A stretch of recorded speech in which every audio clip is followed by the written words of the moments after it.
Hola, Hola, ¿cómo están? Hola. hola a todos. Hoy estamos celebrando la vida y más que nada la obra de David Bowie. Se cumplen ya 5 años ya de su muerte y se cumplen 5 años y 2 días de la salida más elegante que alguien puede hacer de este mundo, como fue en el día de su último cumpleaños el lanzamiento de Black Star, que fue su último disco. Bowie es, bueno, decir que es multifacético sería un lugar común, y bueno, seguramente vamos a desarrollar esto. Eh, Además de celebrar este aniversario, estamos también celebrando y presentando por qué escuchamos a David Bowie, eh, libro publicado por Gourmet Musical, libro de Juan Rapacioli, eh, dentro de una colección en la que buscamos explicar, dar pistas sobre por qué estos artistas tan conocidos y algunos menos conocidos deben ser escuchados.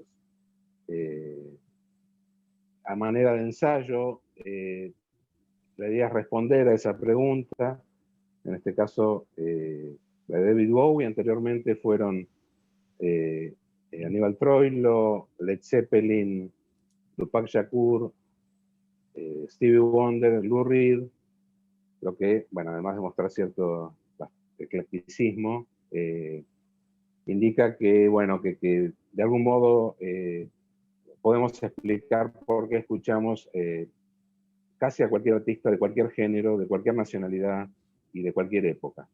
Acá estamos hablando de un contemporáneo, y bueno, y para eso vamos a estar compartiendo esta charla, presentación, celebración con Fernanda García Lao, escritora, dramaturga, poeta. Algunas de sus novelas, La piel dura, Muerta de hambre, Nación vacuna, traducida y publicada en el exterior. Vamos a estar con Alfredo Rosso, periodista de rock, pionero del periodismo de rock en Argentina, y no solo de rock, pero digo, como para darle un marco inicial al menos de su carrera, que nos sigue enseñando ahora mayormente a través de la radio, con programas como La Casa del Sol Naciente y La Trama Celeste. Y con Juan Rapacioli, autor de Porque escuchamos a David Bowie, periodista cultural, escritor, poeta, con quienes, bueno, vamos a estar hablando en los próximos minutos. Para arrancar, Di Benito, me gustaría que contemos cuál fue nuestra primera vez con Bowie. Mi primera vez con Bowie. Arranco yo, simplemente yo llegué a Bowie relativamente tarde con Young Americans, con lo cual llegué a un Bowie, digamos, en algún sentido poco representativo de lo que es su carrera en general, un disco de soul blanco, que particularmente me llamó mucho la atención y me llevó a escuchar para atrás y después para adelante. Esa fue mi primera vez. ¿Cuál fue tu primera vez, Fernanda? Bueno, hola, encantada de estar acá. Hola. Soy escucha de Rosso y lectora de Rapaccioli y fanática de Bowie. Sí, es raro, ayer le decía a mi hija, no, yo no soy fan, pero recortaba todas sus caritas y tenía una caja con caras de Bowie. A mí me tocó conocerlo a Bowie en Madrid porque yo vivía ahí desde los 10 años. Así que yo empecé recortando caras del Gran Musical, que era una revista española de rock deluxe, donde estaban, bueno, había notas a estrellas de rock y también había pop, Y lo primero que me llamó la atención fue ese eclecticismo absoluto, ¿no? Como estar frente a alguien que no se parecía a sí mismo. Y era una coleccionista de caras. Enseguida se estrenó The Hunger, así que también apareció por ese lado, ¿no? Como un actor. Y me parecía que rompía con todo lo que yo hasta ese momento había encontrado en el rock, que era una cosa muy masculina, que David Bowie, por supuesto, puso en discusión. Y el primer tema creo que escuché fue Ashes to Ashes, que me remitió a escuchar a ¿quién es Major Tom? ¿De qué habla? Y encontrar que esto de que él no se puede salir de sí mismo y que adelanta y atrasa todo el tiempo como si no hubiera un principio cronológico, ¿no? de la vida, del tiempo, del mundo, me pareció extraordinario, ¿no? Como ahí me capturó absolutamente y, y entonces hubo muchas veces con Bowie. Me hice adicta de alguna forma. Alfredo, ¿cuál fue tu primera vez con Bowie? Es Supongo que habrá curioso, sido temprana. sí, pero es curioso porque a mí me pasó con Bowie un poco lo que dice Fernanda, de haberlo escuchado en diferentes circunstancias y haberme gatillado diferentes impresiones, ¿no? Porque creo que lo primero que llegué a escuchar fue Heroes. Y me llamó la atención porque lo escuché en su momento y tenía mucho que ver con lo que estaba sucediendo en ese momento de la segunda mitad de los años 70, ¿no? En que se habían caído las utopías de cambio de los jóvenes de los 60 y había una sensación así como de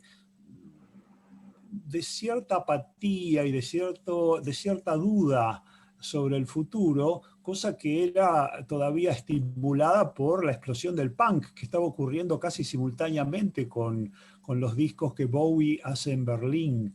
Y recuerdo un tema que me impresionó profundamente, que fue The Sons of the Silent Age, los hijos de la era silente o de la era silenciosa.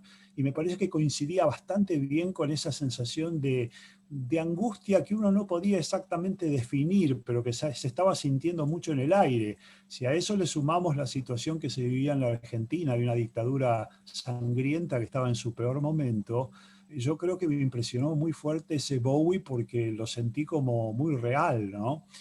Y al mismo tiempo yo estaba trabajando en una grabadora, Music Hall, que tenía los derechos de Pi Records, un sello inglés tradicional, que tenía los Kings, que tenía Donovan, que tenía The Searchers, y que tenía varias grabaciones de David Bowie, entre ellas Can't Help Thinking About Me, no puedo evitar pensar en mí. Y en aquel momento yo incluí ese tema en una recopilación, porque me tocaba editar discos, y no capté del todo el significado profundo de ese tema. Y hoy en día lo veo como un tema determinante en la definición de la personalidad de Bowie, ¿no? Porque él empieza, como tantos otros jóvenes ingleses de la época, imitando el rhythm and blues que había recibido de afuera, de sus ídolos, ¿no? De los rockeros, de los blueseros, etcétera, etcétera, pero ya empieza a modelar una personalidad propia con ese no puedo evitar pensar en mí, que me parece que define muy bien la actitud de esos nuevos jóvenes ingleses que querían diferenciarse de la generación de sus padres y gestar una vida propia, que nadie les escribiera el libreto de sus vidas, ¿no es cierto? Ya Inglaterra empezaba a sacudirse esa, ¿cómo decirlo? Esa sensación así de abulia de la posguerra y de sacrificio y de todo eso, y empezaba a ver las cosas de una manera un poco más lúdica, un poco más hedonista, si se quiere. Así que esos fueron un poco mis primeros contactos con Bowie, y después llegó a una disquería de importados Ziggy Stardust y ya me puse en camino.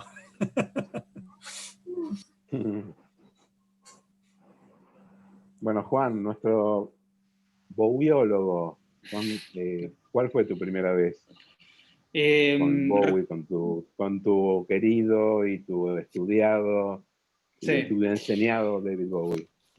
Y Pienso que tiene que haber sido cuando me fui a La Plata, muy joven, a los 18 me fui de Mar del Plata a La Plata a estudiar cine, y era una época que estaba, bueno, me sigue pasando, pero esa cosa de estar muy fascinado con muchas cosas a la vez, ¿no? Era como, estaba muy fascinado venía de una cosa medio del metal, pero rápidamente me metí mucho en el hipismo, y me gustaba mucho el cine, y llegué a La Plata con un bolso de Taxi Driver que había hecho mi vieja. O sea, muy como, quería todo, cada cosa que me gustaba me fascinaba, y me la apropiaba, o me la ponía en la ropa, era como, bueno, esa era la onda. Y bueno, en La Plata obviamente se me abrió un mundo increíble de cine, música, literatura, por supuesto. Estaba muy fascinado con King Crimson, con The Doors. The Doors fue, creo que también, la puerta de entrada, ¿no? Entonces estaba muy en eso, y en algún momento conocí a un personaje, ¿no? A una persona que parece más un personaje, ¿no? Que lo recuerdo con el nombre de Mort,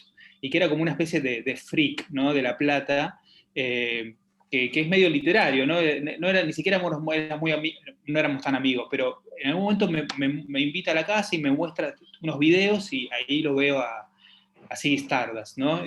Y medio como que quedé deslumbrado, ¿no? No tanto por la música, pero por todo lo que veía, lo que conjugaba, ¿no? Ziggy Stardust, y me llevó tiempo entrarle, ¿no? Entrarle a la música, pero me quedé fascinado con el personaje, ¿no? Y después, con el tiempo, bueno, como me había quedado con eso, empecé a investigarlo, y me pegó más fuerte con el disco anterior, ¿no? Con Hunky Dory. Hunky Dory fue, digamos, la puerta de entrada para mí, y sigue siendo para mí un disco mágico, podría decirlo de una manera, ¿no? Al que siempre vuelvo, y me parece que tiene una potencia, incluso una potencia extemporánea, ¿no? Y tal vez un poco más fuera del tiempo que sigue, ¿no? Que está tan anclado en un momento específico, ¿no? Me parece que Hunky Dory con Changes, con Life on Mars, por supuesto, y sobre todo con Quicksand, que es como una canción que me abrió muchísimos sentidos.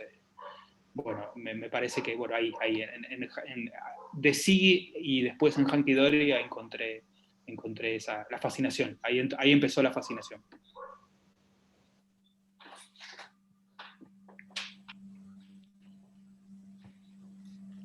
Y me quedé pensando lo que decía Alfredo el tema, ¿no? Recién estaba escuchando el tema ese, el que estabas mencionando de los años 60, ¿no? Sí. El Bowie de No puedo dejar de pensar en mí, ¿no? Y me llama la atención que es un tema que en el 99, cuando él hace una especie de recital íntimo, ¿no? De estos recitales medio, ¿cómo se dicen? Unplugged, ¿no? Esa onda de una serie muy linda que es VH Storytellers, ¿no? VH1 Storytellers. VH1. Claro, él hace como si fuera una versión muy intimista de su vida y de su obra, y cuenta las canciones, y hace esa canción de nuevo, ¿no? Y viene acompañada de un pequeño relato personal sobre el momento, ¿no? Y sin duda creo que hay algo de eso, ¿no? Es como, él es un artista que cuestionó la identidad a lo largo del tiempo, pero a la vez, como bien decías, está esta cosa y como decía Fernanda también, de no poder salir de sí mismo en algún punto, ¿no? No puedo dejar cuando habla del yo, habla de un montón de shows, pero a la vez está yendo y viniendo todo el tiempo, ¿no? Y a propósito, sería bueno quebrar algunos de los lugares comunes a los que se alude a Bowie desde, por ejemplo, el periodismo, que es que se lo llama un artista camaleónico. Y yo siempre me acuerdo de aquel famoso tema de que el camaleón cambia de colores según la ocasión, y yo pienso que Bowie es todo lo contrario. Bowie establece su propia identidad a lo largo de diferentes etapas, y en realidad son otros los que lo imitan, no es al revés. Exacto. Y en ese tema, Can't Help Thinking About Me, para mí hay como una conciencia manifiesta o tácita del zeitgeist, del espíritu de los tiempos de Bowie, porque ese no puedo evitar pensar sobre mí, también se reproduce en artistas de la época como los Kinks, cuando hacen I'm Not Like Everybody Else, yo no soy como ninguno de los demás, o The Who con My Generation, O los Animals, cuando hacen ese tema de Cynthia Weil y de Barry Mann, que se llama Tenemos que irnos de este lugar, We gotta get out of this place. O sea, los jóvenes insatisfechos de los 60 volcaban esa insatisfacción y ese sentido de la propia identidad en canciones. Y Bowie estuvo allí en 1966 ya, ¿no? Con identidad propia. Sí, ojalá que cierto. después nos quede tiempo de hablar un poco de ese primer álbum ignorado por mucha Sí. gente y para mí, por lo menos para mí, tan importante. Totalmente, sí, coincido. Okay. Yo me quedé pensando también en esto de Ahora, camaleón, perdón, porque cuando yo lo conocí, efectivamente, en España se hablaba del camaleón. ¿Viste? Sí. El Duque Blanco, que era como, bueno, el cocainómano, y el camaleón. Y yo lo que sentía, sí, efectivamente, es que estaba en la presencia de un actor personificando cada época, ¿no? Porque es como él arma una iconografía personal muy ligada a cada momento histórico, como vos decís, en cuanto al discurso, en cuanto al lenguaje y en cuanto a la imagen, ¿no? Que para mí yo soy muy fanática de las etimologías, ¿no? Y personaje viene de persona y persona viene de máscara. Y estaba buscando efectivamente qué era, porque hay como dos versiones, ¿no? De dónde viene la palabra persona. Una dice persona, que es como de lo que se pone adelante de la cara, que es la máscara, pero en realidad era el agujero que quedaba, que era para sonar. Persona es lo que suena. Entonces, Bueno, está buenísimo buenísimo. que un actor que trabaja, ¿no? Que trabaja con su cuerpo, que trabaja con esa primera herramienta que es sí mismo, pero que incorpora máscaras que no son más que él sonando de formas distintas, ¿no? Haciéndose eco tal vez de cierta incapacidad de la música por irse del discurso banal. Yo lo siento a él un filósofo, de alguna manera. Pues está reflexionando además con la literatura, con el cine, con las artes visuales. Es un artista muy integral que logra además adueñarse, ¿no? Ponerse encima, ponerse y ser y representar él como el objeto de los tiempos. Se convierte como, si uno quiere entender los 70, no puede no tener a Bowie. Los 80 sin Bowie no existen. Incluso los 90, con todas sus con álbumes fallidos o no. Sus desapariciones, que en realidad son apariciones, porque es como vuelve, ¿no? Y esta cosa fantasmática que tiene consigo mismo, de ser el fantasma de sí, ¿no? De trabajar con esto de, así como en el penúltimo álbum, regresa a Berlín. Claro. Y no se sabe si Berlín es el fantasma o él es el fantasma de Berlín. Sí, exacto. ¿No? Hay algo como de ontológico muy interesante ahí. Sí. De un sonido que ha quedado como entre la nostalgia, la pesadilla y cierto torcimiento de las formas. Me parece como siempre de una modernidad y de mucho humanismo, que es algo que luego quería como, porque vos hablás mucho en el libro de lo artificial, que coincido absolutamente, o de lo camp, pero por otro lado, él siempre, a través de las distopías, habla de cosas absolutas, de preguntas básicas, ¿no? De la filosofía, como qué es el tiempo, quién soy yo, sí. ¿no? Y como estas teorías del discurso, de cómo me comunico, Sí, quiebres de comunicación, de quedar solo, ¿no? Sí. Estaba pensando eso que decís, lo estuve pensando bastante en este tiempo. Cada vez se nota más su impronta, eso, humanista, en el sentido de que su obra es muy trágica también. Es una obra atravesada por el drama y por la tragedia y por la épica, ¿no? Y donde todo el tiempo está la pulsión o la búsqueda emotiva, ¿no? Porque se cristalizó mucho la idea, obviamente, del alien, de la distancia y de la artificialidad, porque, bueno, él también hizo cosas para que eso quedara cristalizado, ¿no? De alguna manera, y está muy bien. Pero eso siempre está en tensión con esta otra cosa muy humana y humana desesperada también, porque él trabaja muy bien sobre la desesperación humana. En muchos de los temas, muchas de las canciones se lo puede ver al límite, al borde, incluso en una etapa como la del la del Duque Blanco, ¿no? La etapa previa a Berlín, esa etapa tan drástica en su vida. El Duque Blanco es una especie él lo va a decir, ¿no? Como un ser ario, entumecido, frío, pero sin embargo cuando uno escucha Station to Station, que arranca muy enigmático y muy pesado, hacia el final se va volviendo como una pulsión muy emotiva, ¿no? Termina con Wild is the Wind, ¿no? Como tratando digo, es también un artista romántico, a eso voy, ¿no? Es también un artista romántico.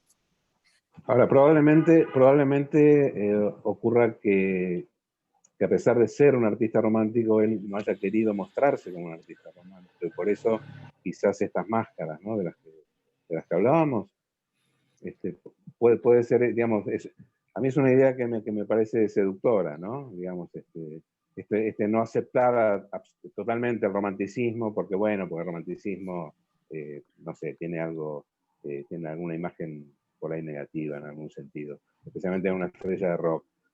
Pero me parece que quizá vehiculizó ese romanticismo a través de esos artificios, ¿no? De esas máscaras. Pero es muy interesante. Sí. Perdón, digo algo nada más y lo dejo a Alfredo. No. En un momento hablas de Piglia en el libro, porque yo también lo tomo como las referencias literarias, que me pareció súper interesante.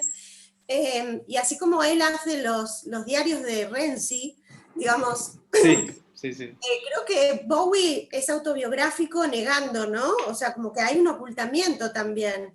Entonces, esto de tomar un personaje y a ese personaje atribuirle determinadas condiciones o conductas o discursos, le sirve para hablar de sí, pero sin revelarse totalmente, ¿no? Exacto. Bueno, a mí me gusta mucho al respecto la percepción que tuvo de Bowie digamos, la sociedad musical de su tiempo, ¿no? Yo recuerdo, por ejemplo, que cuando Bowie explota a nivel popular, 1972, con The Rise and Fall of Ziggy Stardust and the Spiders from Mars, y se instala como un ídolo en la sociedad inglesa esa del glam rock, etcétera, etcétera, etcétera, y se lo empieza a considerar en serio, los diarios musicales de aquella época, los periódicos musicales londinenses como el New Musical Express, como el Melody Maker, empiezan a darle páginas y páginas. De hecho, cuando sale el disco Low, unos años más tarde, me acuerdo que había un comentario a toda página de Charles Sharp Murray y otro de Nick Kent, o sea, como que le habían dado 2 páginas del diario. Una crítica era positiva y la otra no lo era tanto, ¿no es cierto? La otra más bien que le pegaban fuerte. Pero en realidad lo más interesante es que Bowie ya tiene una personalidad propia bastante definida en ese solitario primer álbum que hace para el sello Decca, o más precisamente para Deram, que era la etiqueta progresiva de Decca, y donde están ya, si se quiere, todos los elementos que después nos van a asombrar de Bowie, ¿no? Por ejemplo, la variedad de estilos, donde hay baladas, donde hay elementos de music hall, donde hay letras inclusive que tienen mucho que ver con futuras distopías. A mí me pega mucho un tema que se llama We Are Hungry Men, somos hombres hambrientos, donde se habla de una sociedad donde no va a haber comida, donde no va a haber cosas. Si uno piensa después en 5 Years, un tema que va a ser en Ziggy Stardust 5 años más tarde, y ya está embrionariamente esa situación del hombre desolado ante una tragedia que va a tener la humanidad, y la indiferencia de mucha gente ante esa situación, ¿no? Porque el estribillo dice incluso: no somos tus amigos, nos importa un pito lo que estás diciendo, estamos aquí para vivir nuestras vidas, somos hombres hambrientos y estamos aquí para comerte. Eso lo hizo en 1967, y el disco sale al mismo tiempo que sale Sgt. Pepper, o sea que mientras estaba viviendo el verano del amor, las flores y todo eso, Bowie estaba dando como otra visión de la cosa. Y a mí me fascina que una persona que él admiraba y que a la vez estoy seguro que lo admiraba a él, Scott Walker, el ex integrante de los Walker Brothers, que venía de ser adorado como si fuera, qué sé yo, la versión americana de los Beatles, o sea, había griterío en los recitales de los Walker Brothers, Scott Walker no quería saber nada con esa adulación masiva y empieza a hacer una obra solista que se puede comparar en cierta manera con esta primera obra de Bowie, ¿no? Porque empieza a hablar de los personajes suburbanos un poquitito sórdidos, un poquitito complicados, y es muy interesante cómo ambos artistas de alguna manera se complementan y tienen a su vez como referencia a un gran artista existencialista belga que es el gran Jacques Brel, ¿no? Claro. Otro de los admirados. Yo quería destacar ese primer Bowie porque parece haber quedado como suspendido en la nada y sin embargo es imposible entender cosas que vienen después como Ziggy Stardust, como Diamond Dogs e incluso como la trilogía berlinesa si uno no escucha al menos alguna vez ese primer disco, que afortunadamente le hicieron una edición de super lujo doble como para que tengamos todos los temas de la época. Sí, la verdad que es un disco hermoso. A mí me pasó esto después de estar escuchando mucho para el libro, pero antes también, y investigando y fascinado con todo, y sobre todo con tuve un tiempo con el final muy, muy intenso, bueno, mucho el Bowie, ¿no? El Bowie que tiene la máscara de Bowie, podríamos decir. Pero en el último tiempo, de alguna forma, estoy muy refugiado y no puedo salir de los primeros años, de ese disco que estás mencionando y para atrás, ¿no? Donde todavía siento que es David Jones poniéndose algunas máscaras, por ejemplo, en la de ese disco, la de Tony Newley, ¿no? La de Anthony Newley, sí. Pero que cuando claro, eso que decís, ¿no? Cada vez que lo escuchás, te das cuenta que los temas están ahí y por el tema del fracaso comercial, bueno, sí, quedó desapercibido, pero es muy notable lo que pasa, porque es como ingenuo, divertido el tono, ¿no? Pero de golpe llega al final y aparece un tema como Please Mr. Grave Digger, ¿no? Que es que de golpe la música se ausenta y aparece un relato escabroso de una persona que va al cementerio y le confiesa al sepulturero la muerte de una niña mientras estornuda y es como un relato de posguerra rarísimo que incluso le hace ruido al propio disco y ahí hay algo del procedimiento Bowie, ¿no? Podríamos pensar que es en cada disco él encuentra su punto de fuga y un poco lo que va a venir, ¿no? Es como que lo deja de costado, ¿no? Al lado de lo oficial, por debajo, hay algo que te anuncia más o menos lo que se viene. Y es notable porque, bueno, la muerte, ¿no? Ahí está la muerte como material narrativo y, bueno, eso va a ser ahí empieza algo que termina en Blackstar, imagínate, ¿no? Sí. Está ahí, está muy presente. A mí eso siempre me llama, por eso no puedo dejar de escuchar ahora la primera, estoy como muy refugiado en ese primer David. A mí no sé por qué, curiosamente, durante mucho tiempo se me ocurrió pensar cómo va a ser el mundo sin Bowie. Era como, no importa que se mueran un montón. Como, pero no me imagino como el mundo sin Bowie. Porque había algo como de referencia muy poderosa de la poética de la decadencia y del futuro, ¿no? Como que en esa combinación que él tenía tan extraordinaria.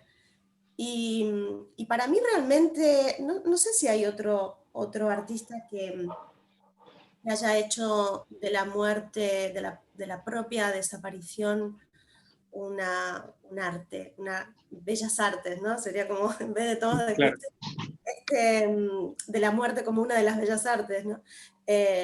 Me parece que igual muere como un actor, ¿no? Vos decís algo interesante que es, ese día muere David Jones y nace la inmortalidad de Bowie en el libro, ¿no? Creo. Y esta frase de quiero tener una muerte interesante, que me parece genial. Claro. Sí, un programa, ¿no? Como que hubiera escrito una especie de programa de obra, es algo rarísimo. No quiero que mi muerte sea tan interesante como mi vida será, encima dice. Ni siquiera ya era interesante su vida, pero te estaba proyectando que su vida iba a ser más interesante y que encima su muerte tenía que estar a la altura de eso. A la altura, sí. Es como... sí. Me parece como, como hacer de la muerte un acto performático requiere de mucha sabiduría. Y por otro lado también de algo de obscenidad, ¿no? No sé qué piensan.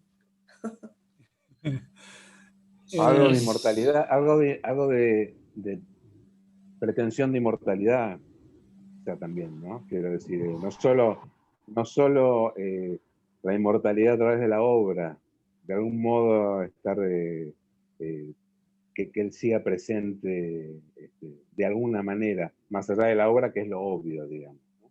Y creo que para eso él dejó preparado ese, o armó esa despedida, su propia despedida, digamos, su propio funeral de algún modo, que fue el lanzamiento del disco, que fue Blackstar, ¿no?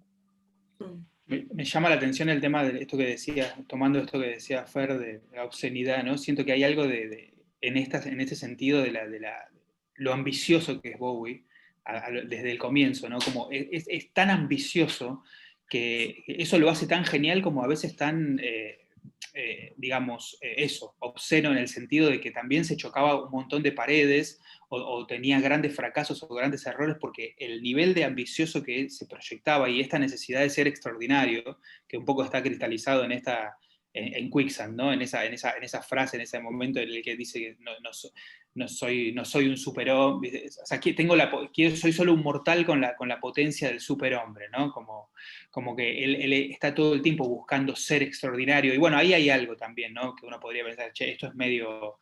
Es un poco demasiado, ¿no? Cada poco demasiado, poco obsceno, porque estás todo el tiempo buscando ser extraordinario, ¿no? Y lo loco, bueno, es interesante es que por muchos momentos el efecto es que lo logra, ¿no? Decís claramente, ¿no?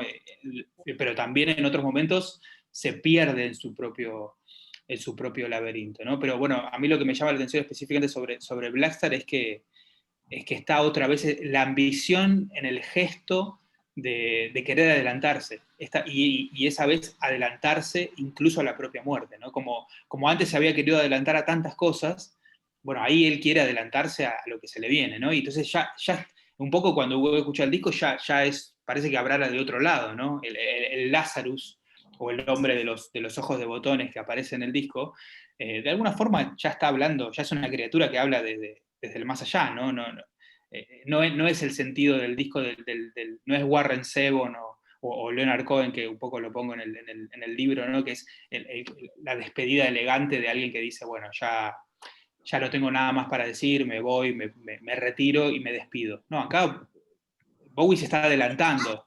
Sí, es muy dramática la salida. Muy dramático, él se está adelantando y está diciendo, bueno, ya estoy muerto, y hablo desde acá, y por eso me parece que el disco sigue siendo como un artefacto que seguimos pensando y que no se cierra. Bueno, no significa solo que murió, sino que ahí hay un montón, ¿no? Se sigue pensando a 5 años, ¿viste? Ahí, todavía, bueno, ¿qué es Blackstar? ¿Qué pasa con Blackstar? ¿Por qué es eso, no?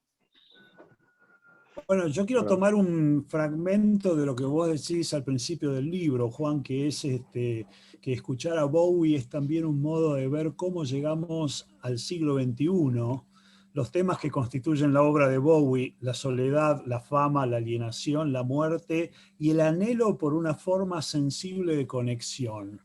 Y es muy interesante también ver una etapa que viene inmediatamente después de su primer gran acceso a la fama, ¿no? Después de Ziggy Stardust, que viene Aladdin Sane, y después viene Diamond Dogs, y después viene toda la época, si querés, estadounidense de Young Americans.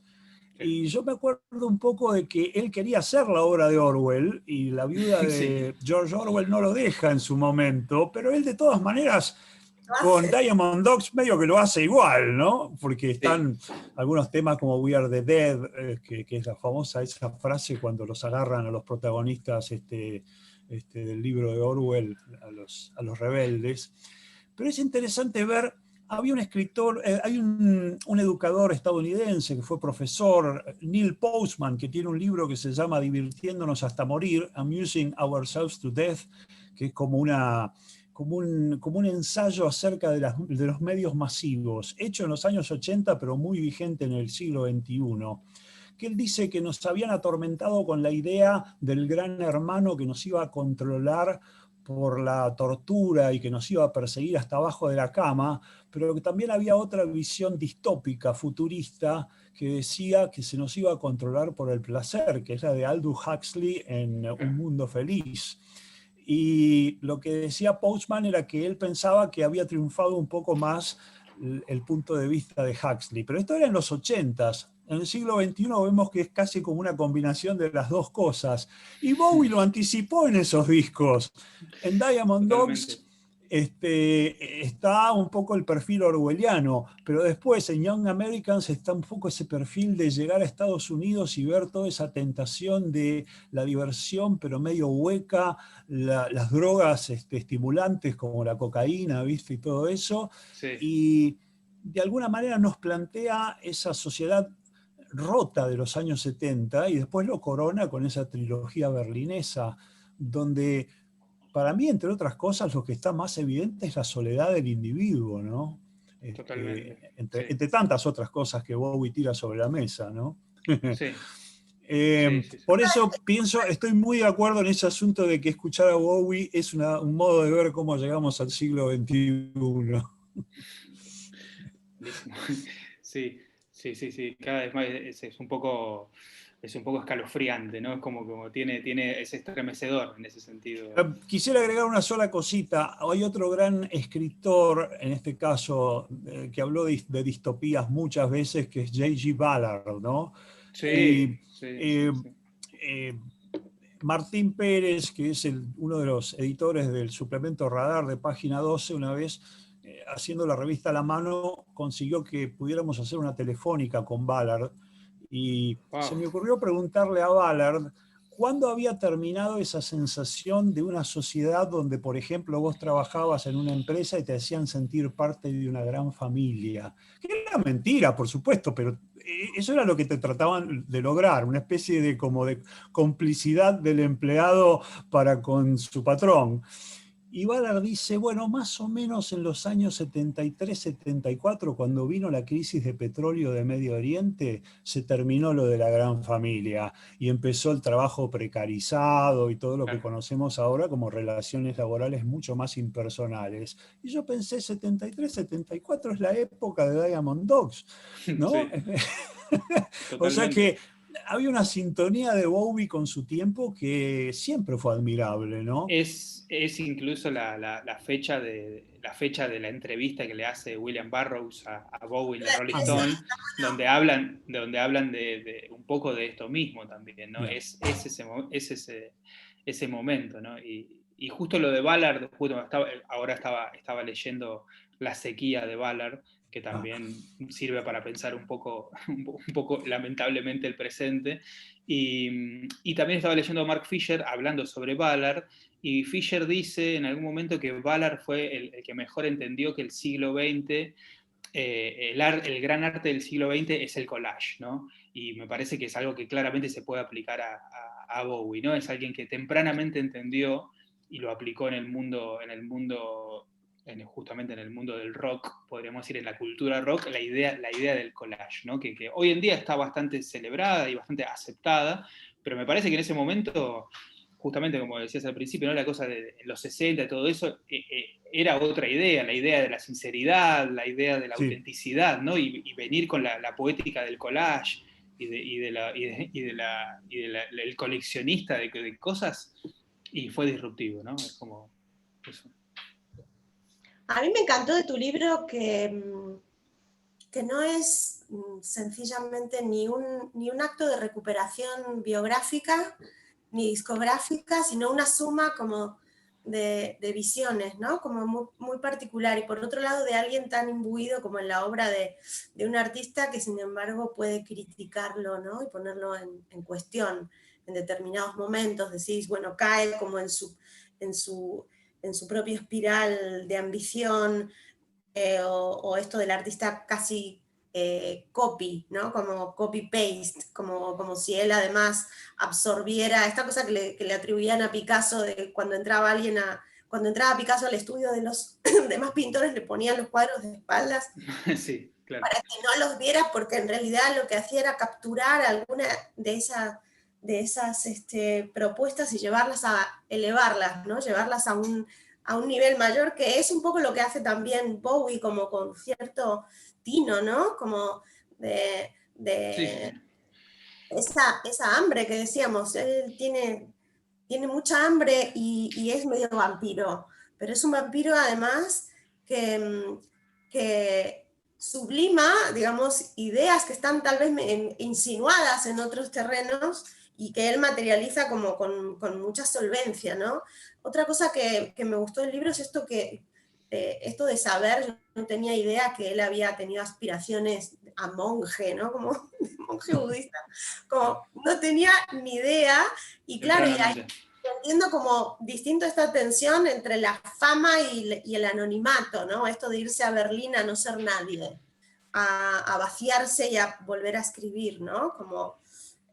Totalmente, sí, hay algo del movimiento, ¿no? Sí, sí, a mí me llama a nivel artístico, ¿no? Y como pensando en otros músicos que también me gusta y que trato de pensar en el libro como específicamente dos, ¿no? Scott Walker y Brian Eno. A mí me pasa con Bowie que hay algo que me resulta fascinante, es el hecho de esto que decías, ¿no? De que todo el tiempo va de los márgenes al centro, de los márgenes al centro, desaparece para aparecer, vuelve a aparecer para retirarse. O sea, como que tiene, y en términos musicales, esto es también una necesidad también de que incluso en su etapa más experimental, no se olvida del pop. A él le importa el pop también. O sea, él quiere ser una estrella pop, pero también quiere reflexionar y ser crítico y ser experimental. O sea, en ese sentido no es Brian Eno o Scott Walker que deciden un camino que es un camino muy personal y le dan la espalda a un montón de cosas y dicen, bueno, nosotros vamos por acá. No, Bowie todo el tiempo está en tensión, es como que tiene problemas. Por eso esto que decías de que se lo puede criticar, ¿no? Porque él también se va criticando, ¿no? Él todo el tiempo va discutiendo consigo mismo. De golpe, uno es casi inimaginable, ¿no? Que pocos años después de la trilogía de Berlín va a ser un salto tan extraño y va a estar haciendo Let's Dance, ¿no? Queriendo ser el rey del pop. Entonces como que hay algo ahí de que... Lográndolo, claro, y entonces a mí eso siempre me llamó la atención, como no es una cosa, soy solo un artista de culto. No, es también quiero ser un artista entretenido, también quiero hacer bailar, es como que, bueno, se mezclan esos intereses y se ponen en tensión y hacen que sea una cuestión de discusión todo el tiempo. Es alguien que se discute a sí mismo todo el tiempo. Ahora, más allá de estas cuestiones de fondo, digamos, ¿no hay también quizás un buen aprovechamiento de cierto marketing que él también manejaba al mismo tiempo que manejaba la poética y que manejaba las tendencias y que generaba las tendencias? Pero no hay también una utilización marketinera, si se quiere, con todos estos cambios y con todas estas estos cambios de máscaras, con esto de ser otro y volver a ser el mismo. ¿No hay algo, hay una intención digamos, de ser valorado de algún modo masivamente, independientemente de que lo suyo por momentos es realmente de culto, por decirlo de algún modo, ¿no es cierto? ¿Hay algo del orden del marketing? ¿Lo ven así un poco? Yo creo que hay una utilización muy inteligente de Bowie de la historia personal y de la historia exterior. Y lo digo porque, por ejemplo, su utilización de temas que tienen que ver con la locura, bueno, están vinculados bastante también con la historia de su hermano, ¿no? Que tuvo problemas psíquicos desde el principio. Sí. La sensación de soledad y de desapego tiene mucho que ver con lo que él refiere acerca de sus propios padres, que no tenían por costumbre abrazar ni tener contacto físico, o sea, con él. Y claro, por otro lado, su referencia a las situaciones que ve a su alrededor está muy bien concretada. Fíjate que cuando él hace Space Oddity en el 69, es como la cumbre de la Guerra Fría llevada al espacio, ¿no? Porque durante muchos años el mundo había estado pendiente de quién era el primero que ponía un satélite en órbita, ¿no? Los soviéticos, lo mismo que el primer astronauta que dio una vuelta a la Tierra, que fue Yuri Gagarin. Después los estadounidenses logran más o menos empatar la cosa y llegar primero a la Luna, que sucede 9 días después de que sale Space Oddity. Pero en realidad Bowie estaba más sintonizado con la película de Kubrick, con 2001 Odisea del Espacio, con ese misterio del monolito que no se sabe muy bien de dónde viene, ¿no? Y con el relato de Arthur Clarke, ¿no? Con el Centinela. Entonces, en los 80s ocurre lo mismo. Él hace Let's Dance en un momento en que la sociedad cambia de dejar atrás sus últimas utopías colectivas a una sociedad completamente hedonista, porque las revistas se referían a la sociedad de los 80s como The Me Generation, la generación de yo. Y entonces hay una cultura del físico, hay una cultura del baile, y Bowie lo refleja en Let's Dance. O sea que, de alguna manera, él puede utilizar su obra con un concepto marketinero, pero es un concepto que obedece a lo que ve a su alrededor y al mismo tiempo es absolutamente personal. Eso para mí es parte de su magia, ¿no? Que logra hacer obras que son absolutamente propias, que no le deben prácticamente nada a nadie, en el sentido de no ser copia de nada, pero que al mismo tiempo reflejan muy bien la época, ¿no? Y a mí me parece que pasa lo mismo con la discografía de finales de los 90, con Earthling, por ejemplo, que refleja mucho Claro, esa sensación de totalmente. angustia premilenio.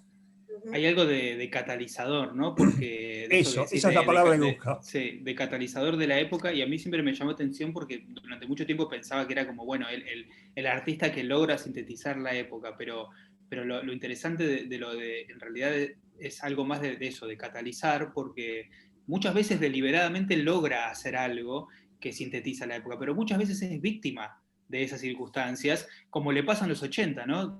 Donde él llega para ser el rey del pop, y hace como un camino muy crítico, o sea, arranca muy arriba y se termina perdiendo y él mismo termina diciendo, bueno, estos la verdad que son mis años Phil Collins, dicen chiste, ¿no? Porque estoy completamente perdido en algo que estoy siendo lo que los demás quieren que... O sea, y sin embargo, lo ves a Bowie en los 80 y un poco es el reflejo de esa época de culto superficial, esa época plástica, ¿no? Esa época tan exacerbada que termina con los 90 y bueno, esto de los 90 claramente, ¿no? También, un poco también es tanta ambición por volver a la creatividad, sí, termina un poco chocándose, o sea, cataliza la época rabiosa electrónica de una manera medio rara, porque termina como con Erling casi como que no puede parar en un punto y bueno, y ahí vuelve a cambiar, ¿no? Pero bueno, yo creo que respondiendo un poco lo que decía Oscar, un poco me parece que Bowie hizo muy bien tempranamente la idea esta que hoy se habla mucho, ¿no? La idea de venderse a uno mismo, ¿no? Como que hoy en día es un lenguaje común. Él lo hizo en los 60, incluso antes de empezar, él siempre agradecía un poco haber pasado por una agencia de publicidad, ¿no? Que creo que el padre, esto Alfredo lo debe saber mejor, pero que el padre le había dado un trabajo porque no tenían mucha plata y en algún momento él laburó en una agencia de publicidad y un poco después lo va a agradecer eso, va a decir, y sí, la verdad que un poco usó las herramientas del mercado en el sentido de venderse a sí mismo y hacerle creer a los demás lo que él era o lo que iba a hacer, porque ahí también hay algo muy fuerte, como no solo Bowie usa poéticas y estéticas, sino que ha sabido usar a lo largo de su carrera personas directamente y colaboradores, ¿no? O sea, es como alguien que entendió el tema se puede trazar toda una historia de Bowie y sus colaboradores, ¿no? La identidad que les logra dar, pero también cómo se los apropia, ¿no? Mick Ronson, Brian Eno, El propio Fripp. El propio Fripp, Carlos Salomar, ¿no? Bueno, Tony Visconti, bueno, a lo largo ¿no? Hay algo de eso también de el vampiro que decía Fer también, ¿no? Como Iggy Pop, ¿no? El propio Iggy Pop, claro, pero que es una apropiación interesante, ¿no? Porque, bueno, Lou Reed en algún momento, aunque Lou Reed medio que se lo cruza y medio que se distancia, porque medio que era también bastante bravo, pero está esta idea, ¿no? De vampiro que te saca algo, pero también te deja algo, te deja su propia sangre y genera una identidad, ¿no? También hay algo ahí de eso, saber venderse tempranamente, ¿no? Igual es interesante pensar, vos en el libro hablas de antirrealidad, ¿no? Como que él en realidad se sitúa como en un imaginario poético antirrealista, y sin embargo en los 80 es hiperrealista, ¿no? Claro, por eso que a mí me parece que hay algo de lo involuntario, ¿no? Le termina pasando algo, termina siendo un poco víctima de lo que... Él tiene altas pretensiones para los 80 y tiene una decisión, ¿no? De voy a ser el rey del pop, voy a superar a Michael Jackson, algo así, ¿no? Y Sí. termina siendo como muy un realismo de lo que fueron esa época, ¿no? Como hay algo que él no se termina como, bueno, siendo un producto de ese momento y él no puede casi tomar decisiones, pareciera, ¿no? Ujú. Salvo la última que es la salida, ¿no? Yo creo que lo que pasa que lo más interesante para mí de él es todo lo que tiene que ver con la extravagancia, ¿no? Cuando estaba como 3 pasos más arriba o más abajo, no sabemos bien, pero como fuera del ideario de época. Y ahí Claro. es donde conecta en realidad, porque Sí. hay algo también de pesadilla a esto de retrofuturo, que es interesante, que lo ubica en otra línea temporal distinta a la mayoría de sus contemporáneos. Y cómo prefigura la música que viene después, ¿no? Eso también es muy interesante. Él lo va a decir en varias oportunidades, lo va a decir, ¿no? Va a decir que donde mejor se siente o donde mejor está, o cuando mejor encuentra cosas es cuando se va hacia lo subterráneo, hacia lo outsider, hacia lo marginal, como que ahí es también un lugar donde él encuentra cosas, ¿no? Como que cuando está muy en el centro de la escena, se siente un poco oprimido, ¿no? Entonces necesita como, bueno, se va a la decadencia de Nueva York, se va a la decadencia de Berlín, siempre tiene que irse como para algún, ¿no? Pero a la vez también le gusta estar en el centro. Entonces, otra vez la tensión, ¿no? A mí me interesa eso. Claro, es como que es un artista de la tensión, podríamos decir, ¿no? Todo el tiempo está en tensión. Es como que, sí, va a ser outsider, pero lo va a llevar al centro, ¿no? Un poco es lo que hizo con Scott Walker, ¿no? Lo agarró Scott Walker y lo lleva casi al formato más de la canción, ¿no? En Sí. ese ir y venir, digamos, es estar fuera de lugar, como decía Fernanda, o fuera de tiempo, pero también fuera de lugar por momentos. Claro. Hay un núcleo de la obra de Bowie, que es la trilogía berlinesa, que me gustaría sobre la que hablemos, porque si bien no es el núcleo, porque en todo caso Bowie tiene varios núcleos en su obra, pues ya venimos sugiriendo o diciendo, pero me parece que ahí se plasma como lo más potente, o por lo menos es lo que a mí me resulta más potente, más poderoso de su obra, que es muy vasta, por cierto. Me gustaría que desarrollemos esa idea. A mí me parece muy especial, sobre todo los 2 primeros discos, Low y Berlín, perdón, Low y Heroes, porque me trato de imaginar un poco la sensación de la pared, ¿no? De The Wall, las dos Alemanias, estar grabando ahí esos discos y el lenguaje que se da. Viste que en ambos discos hay partes con letras y hay partes instrumentales, donde Bowie a la vez ha mamado mucho del llamado krautrock, del rock alemán de la época. Entonces, a mí me parece que es una metáfora de las cosas que se dicen y de las cosas que no se dicen. Y me imagino que debe haber habido una tensión muy fuerte estar grabando esas canciones y estar hablando de esos tópicos en lo que probaría ser la última década de esa Alemania dividida, ¿no? Entonces hay como una tensión subyacente en esos discos que les da como un valor agregado, si vos querés, ¿no? Yo antes hablaba del tema de los hijos de la era silenciosa y me imaginaba un poquitito a los chicos de la Alemania oriental teniendo que contrabandear discos grabados en radiografías porque estaba prohibido los discos de rock o los discos de música occidental, ¿no? Y son todas situaciones que hoy en día se nos hacen inverosímiles, como si nos estuvieran hablando de la Inquisición de la Edad moderna, de la Edad Media, pero que son cosas que sucedieron, ¿no? Entonces me parece que una vez más Bowie es también como un receptáculo de toda una serie de tensiones de las cuales pasan por su obra y pasan por él mismo, que se refleja muy bien en la trilogía berlinesa, de la cual yo soy particularmente afecto al disco del centro, a Heroes, ¿no? Me parece que incluso ese haberle agregado comillas al nombre tiene algún tipo de significado. Ese, bueno, el más berlinés de todos, ¿no? Exacto, sí, sí, sí. De los Hansa. Y por otro lado, él también es el extranjero, ¿no? Claro. Esa cuestión es interesante, y políticamente también, ¿no? Pensar que 2 años después cae el muro y todo lo que con conlleva como de modificación también de cierto ideario político. Creo que él, en esa conjugación de lo íntimo y lo público, siempre logra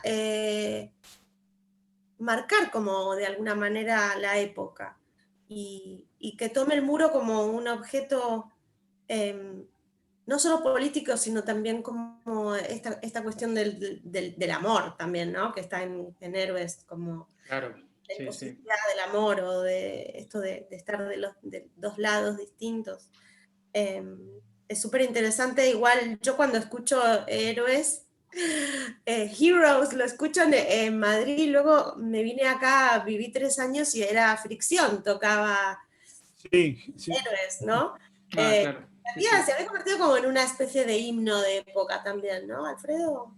Sí, sí, es más, cuando Fricción cuando tocaba el tema en vivo era un dislate total de sus fans, era una adoración total. Pero además es muy interesante que ese disco es el que más se graba en Hansa, y Hansa es unos estudios que está relativamente muy cerca de la pared, de la wall, y Bowie decía, o Brian Eno creo que decía, que los observaban con binoculares los centinelas que estaban del otro lado del muro, y eso es fascinante. O sea, Esa es supuestamente la historia en la que él veía a la parejita que se veían frente al muro y que le daba la inspiración de Heroes. Y después en chiste dice que en realidad era Tony Visconti, ¿no? El que se veía con un amante, ¿no? Como que le hace el un chiste productor, también. el productor Claro, de Bowie. claro, sí. Sí, Estaba pensando eso de que decías del estadio, de la música, que se había convertido como un himno, que es un poco un himno, Héroes.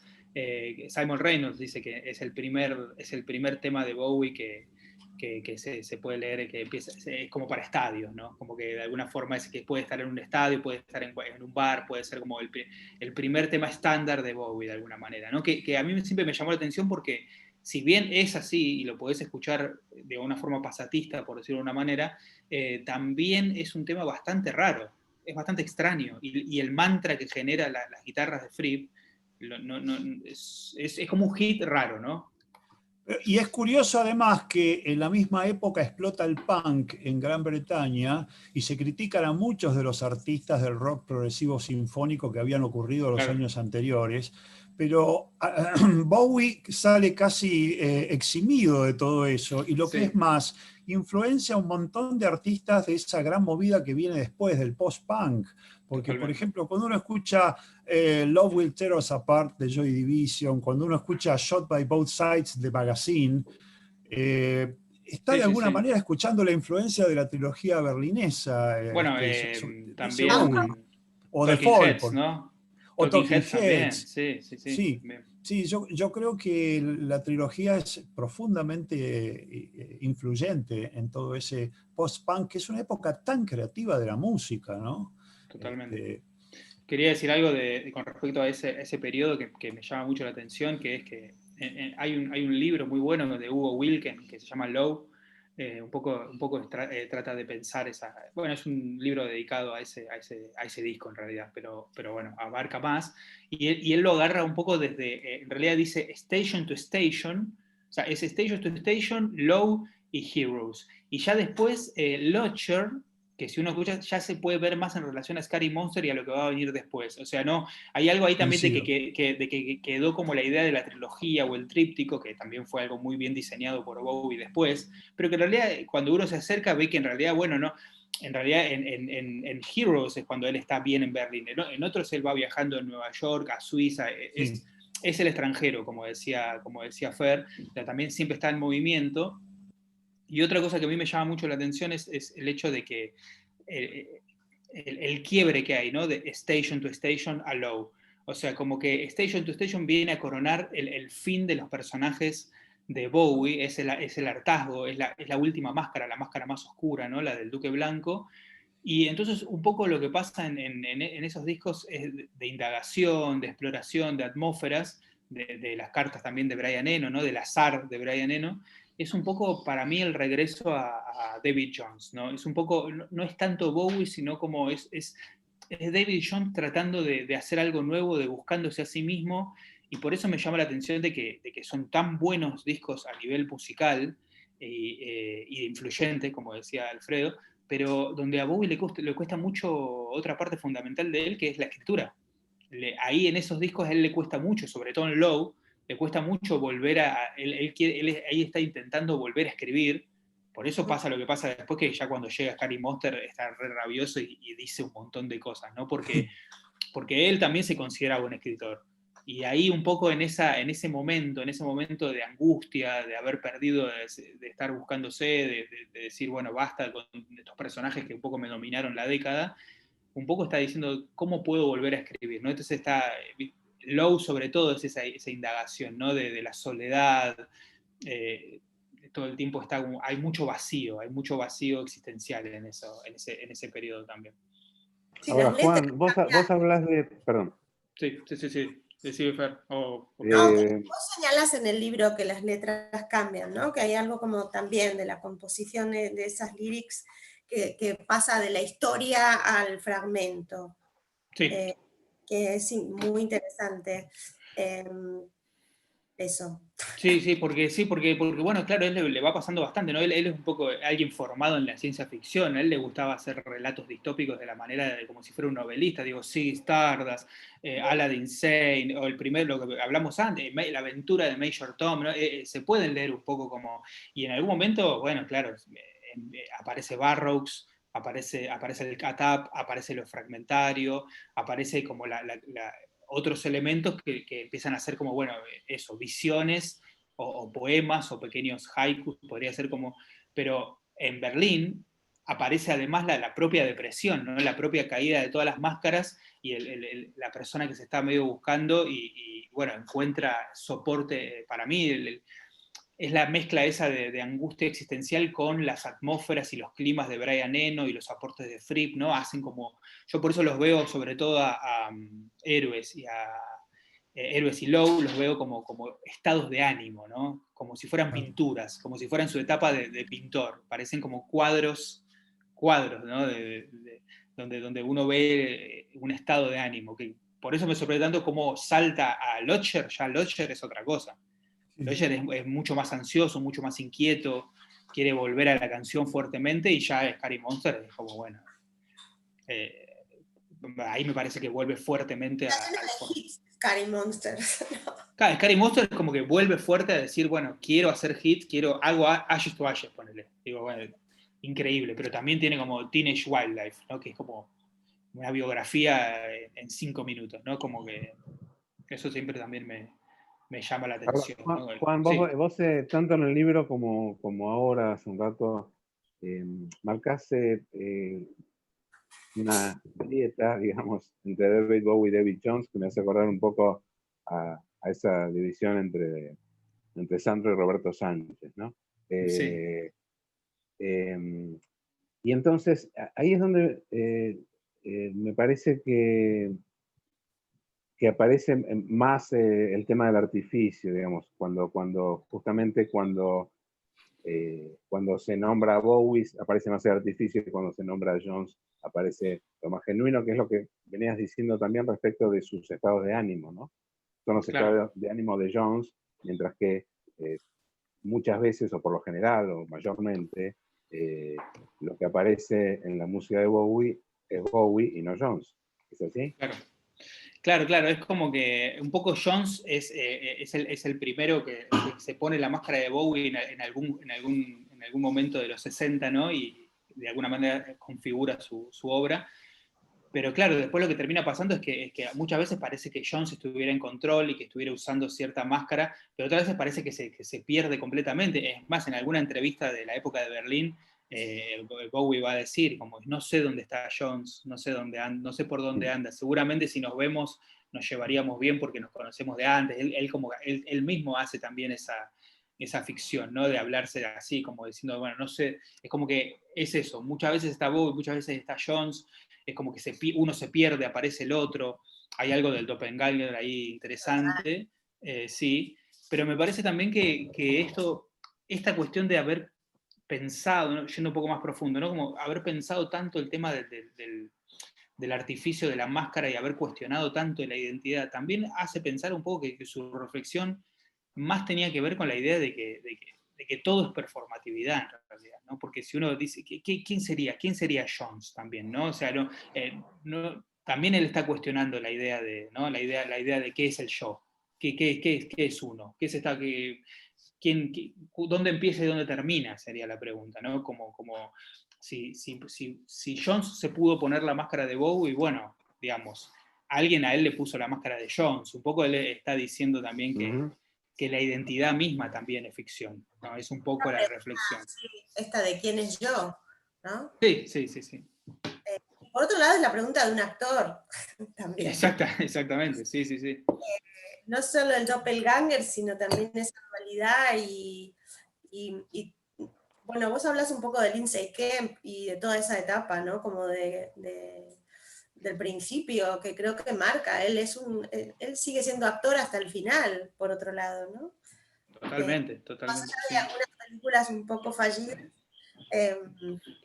Sí. no sé, para mí, por ejemplo, en El hombre que vendió la tierra, es súper interesante también, es el extranjero. Siempre está afuera, ¿no? Como siempre es el que llega. El que llega queda perdido en una dimensión que no le corresponde. Yo creo que eso es lo que lo hace también tan interesante, porque además es víctima un poco también de sus delirios. Sí, no, esto, además de algo del teatro que habías dicho antes y que me parece que es muy fuertemente así, que en un momento me di cuenta escribiéndolo, incluso como que me cayó la ficha, ¿viste? Cuando pasa eso en la escritura, que decís, que es el momento, algo teatral, que no solo la aparición, la máscara, sino también el peso que genera la desaparición. Como cuando la escena queda vacía y se retira, el tema de la retirada, eso también está muy deliberado. Los momentos que él desapareció fueron como performáticos también, digamos, como fueron un poco a lo Scott Walker también, ¿no? Que era como irse, el momento que se va a Berlín, o el momento que se va a Los Ángeles, o los últimos 10 años que incluso decían, che, parece que había muerto Bowie, ¿no? Como, ¿qué está haciendo Bowie? Y de golpe aparece con The Next Day, ¿no? Es muy teatral también su retirada. Bueno, en The Next Day, en el video, ni siquiera está su cuerpo, ¿no? Exacto. Es un títere. Sí, exacto. Sí. Sí, también coincido mucho con eso de que vuelve para recordar, pero el recuerdo es fantasmal, ¿no? La Berlín ya no es la misma Berlín.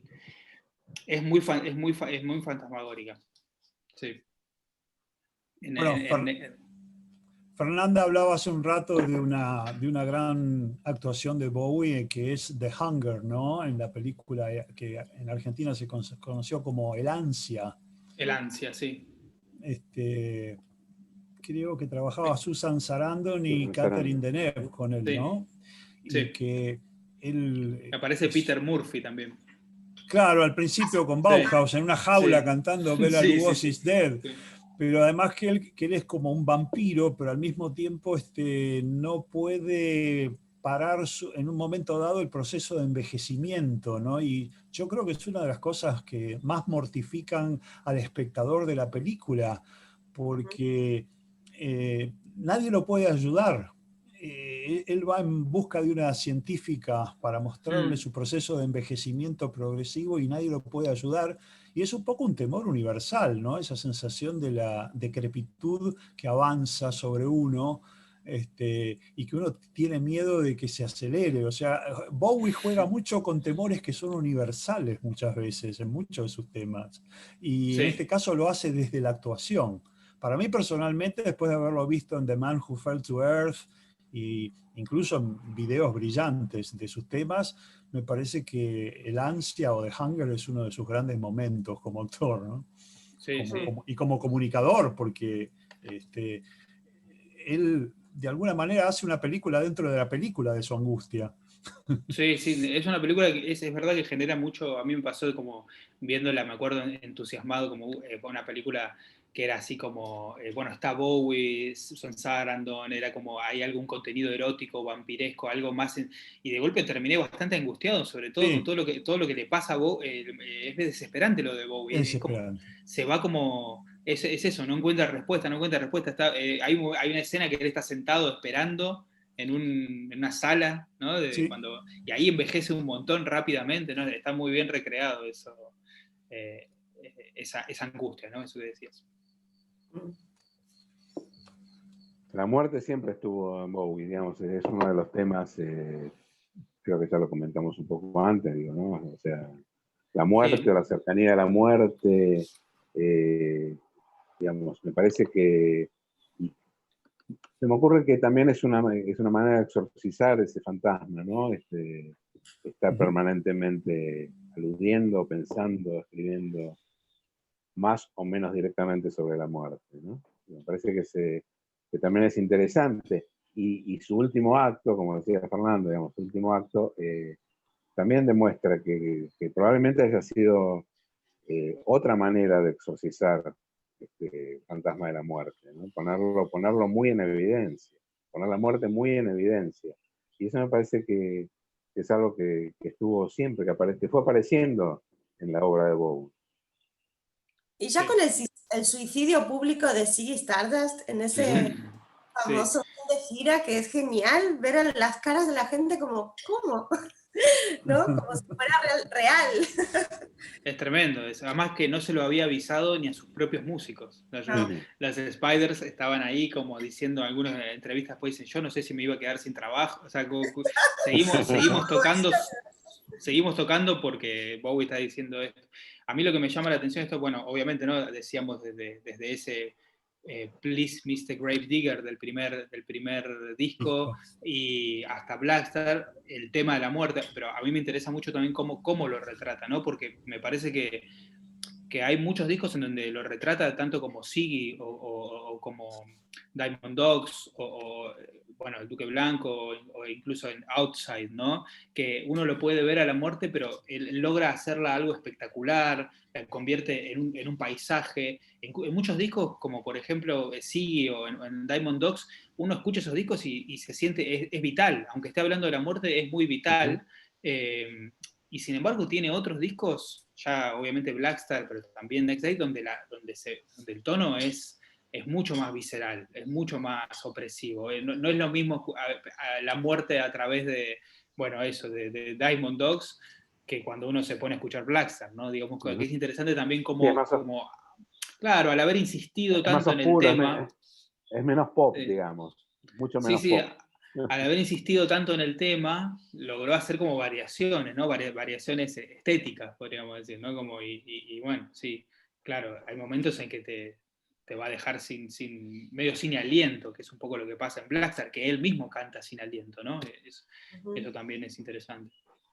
Pero es muy interesante también el contraste entre lo que Bowie significa o lo que Bowie te hace intuir acerca de cosas como la soledad, la muerte, la locura, todo lo que vos quieras, y el contraste con lo que es su figura pública, porque hay pocas personas que sean tan amigas de la cámara y de las filmadoras como David Bowie. Uno cierra los ojos y se imagina tantas conferencias de prensa y lo ves al Bowie sonriente, al Bowie con pinchero, con quienes le hacen preguntas, lo ves saliendo de autos, entrando a autos, los ves con figuras muy carismáticas igual que él, y al mismo tiempo el mensaje de muchos de sus discos es mucho más oscuro. Y a mí me encanta ese contraste, porque muchas veces uno ve una banda que te habla de cosas así muy siniestras o de cosas muy densas, Joy Division podría ser un ejemplo, y a la vez la estética confirma eso, ¿viste? Porque sus fotos son Sí, oscuras, sí. sobre fondos así contrastantes y qué sé yo. Pero el caso de Bowie es que vos ves un tipo siempre glamoroso y al mismo tiempo hablándote de cosas muy heavies. Sí, muy heavy. Y me parece que eso es parte de su encanto. Y algo también del humor, ¿no? Alguien El humor, que el humor. siempre mantuvo el humor como algo muy importante. A veces pienso que también era una forma de asimilar y de digerir las otras cosas. Sí, Siempre va a estar sí, haciendo, las veces que es público, es alguien que siempre va a estar haciendo un chiste, siempre se va a estar riendo de sí. sí mismo, siempre va a estar burlando a los demás. Es como que hay algo de que le gustaba también el tema de la payasada y la imitación. Era como, es importante, eso podría ser algo muy británico en algún punto, porque es como que hay una insistencia en el humor como forma también de descarga de otras cosas, ¿no? No, me gustaría que no se me escape una sola cosita, que es la importancia de Bowie como un pionero de la androginia dentro del rock, ¿no? Porque el rock de los 70, de principios de los 70, era muy prejuicioso y muy homófobo Claro. en muchos sentidos. Y me acuerdo que Bowie incluso antes de Genesis P. Orridge, que fue otra de las personas que también jugó mucho con ese cambio con esa transmutación sexual, ¿no? Y con esa androginia, hacía lo mismo con Angie, con su esposa, ¿no? Sí. Esa como especie de cambios de ropa y de no se sabía quién era quién. Y bueno, todo el personaje de Ziggy tiene que ver con eso. Y fue una ruptura muy fuerte. Yo me acuerdo que en las revistas argentinas del 71, 72, incluso se lo veía con rechazo eso, ¿no? Era como una decadencia del rock. O sea, ¿no? Claro. Recién se lo ve como una cosa así precursora con el resultado del lunes, como suele decirse, pero en aquella época fue bastante hostil la prensa, sobre todo la prensa no inglesa, con respecto a esa androginia de Bowie en particular y del glam en general, ¿no? Claro. Hay algo que se puede ver que se pueden recolectar muchos comentarios y muchas ideas y muchas notas al respecto de cuando ese abrazo con Mick Rock, cuando en el Top of the Pops aparece Starman la primera vez en la BBC, ¿no? En el programa. Sí. Que es tan fundamental, ¿no? Ahí nace Ziggy Stardust, aparece Starman y genera una revolución, pero hay un momento que se abrazan cantando, es andrógino, pero es homoerótico, es disruptivo, y de golpe eso generó generó un impacto muy grande eso, realmente, una cosa muy, muy fuerte que hoy en día es algo que pareciera ser nada, ¿no? Dos personas abrazándose nomás, ¿no? Pero era como bueno, siempre me llamó la atención lo fuerte que es eso. A mí Bueno, me encantó. amigos, Perdón. adelante. Hunky Dory con esa tapa que uno dice, ¿quién es esta rubia?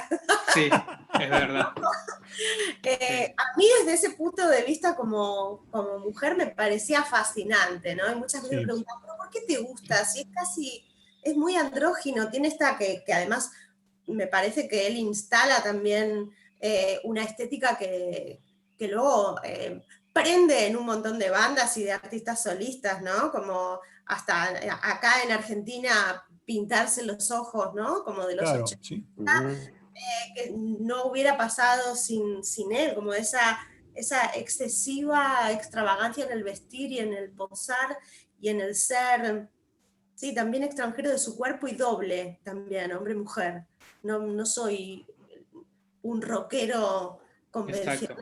Que es como de esa masculinidad como medio impostada y guarra. Él es como de una sutileza casi autodestructiva, ¿no?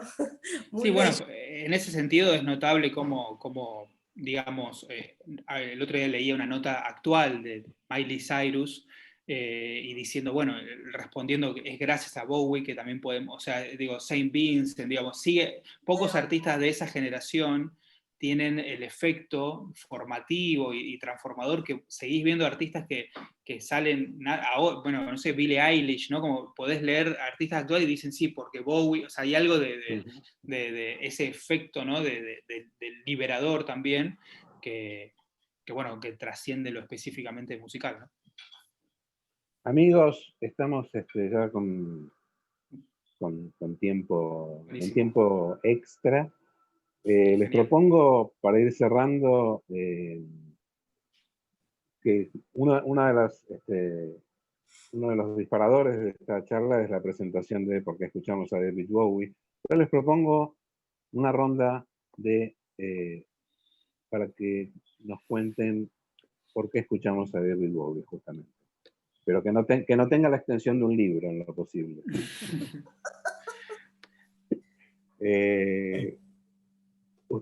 Tienen la palabra. Ok, yo me gustaría cedérsela en primer término, con permiso de Fernanda, al autor del libro.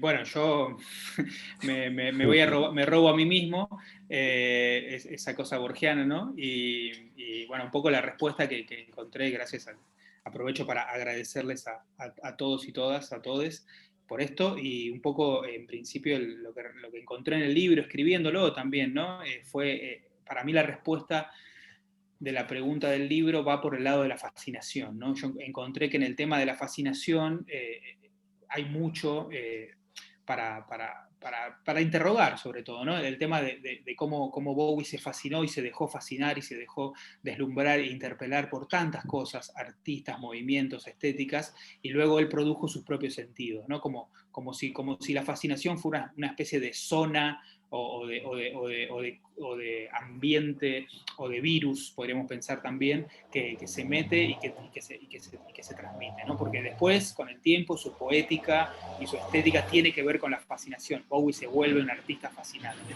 pero en principio tiene que ver con que él también se permitía fascinarse, pero no solo fascinarse con cosas específicas, sino que él quería estar en fascinación. Él lo va a decir en varias canciones, ¿no? Como me fascina la fascinación, justamente como si fuera un estado al que necesitaba llegar para poder después producir, digamos, cosas. Así que bueno, para mí eso fue un poco la respuesta en el libro, y eso me permitió también a mí escribir, y como que me conecté con esa fascinación y pude escribir, y luego gracias al profundo trabajo de los editores también tuvo su forma, ¿no? Digamos, pero bueno, es un poco... Así que bueno, me quedo con eso, con la idea de fascination, ¿no? Gracias. Fernanda. Yo la verdad yo no sé por qué escucho a Bowie. No tengo una respuesta. Creo que efectivamente lo que ha hecho Juan es un libro con un montón de opciones, ¿no? Yo particularmente creo que uno escucha aquello que de algún modo lo desacomoda y por otro lado lo refiere. Y es algo, esa dualidad que yo encuentro en Bowie, en su discografía.